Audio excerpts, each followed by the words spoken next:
আইনাল্লাহ, আল্লাহ কোথায়?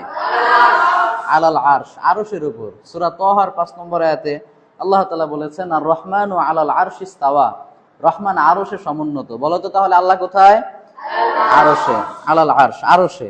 সহিহ মুসলিমের একটি হাদিসে এসেছে, আল্লাহ রাসূল সাল্লাল্লাহু আলাইহি ওয়াসাল্লাম একজন জারিয়া, একটা ছোট্ট কৃত দাসীকে জিজ্ঞাসা করলেন যে বলো তো মামুনি, আইনাল্লাহ, আল্লাহ কোথায়? তখন সে উত্তরে বলল, ফিস সামা, মানে তিনি আসমানে। মান আনা, বলো তো দেখি আমি কে? তখন ওই ছোট্ট মেয়েটা বলল যে আনতা রাসূলুল্লাহি সাল্লাল্লাহু আলাইহি ওয়াসাল্লাম।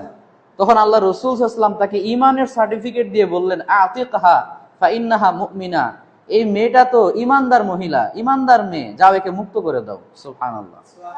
তার মানে যে ব্যক্তি এটা বিশ্বাস করবে যে আল্লাহ আরশে রয়েছে এবং মুহাম্মদ সাল্লাল্লাহু আলাইহি ওয়াসাল্লাম হলেন আল্লাহর রাসূল, স্বয়ং তিনি তাকে ঈমানদারের সার্টিফিকেট দিয়েছেন, তাহলে আমরা বুঝতে পারলাম যে আল্লাহ সর্বত্র বিরাজমান নন, বরং আল্লাহ হলেন আরশের সমুন্নত। আমাদের দেশে অনেকে এটা মনে করে যে আল্লাহ সর্বত্র বিরাজমান, এটা একটা ভুল আকীদা। বরং সহিহ আকীদা হচ্ছে আল্লাহ আরশের সমুন্নত।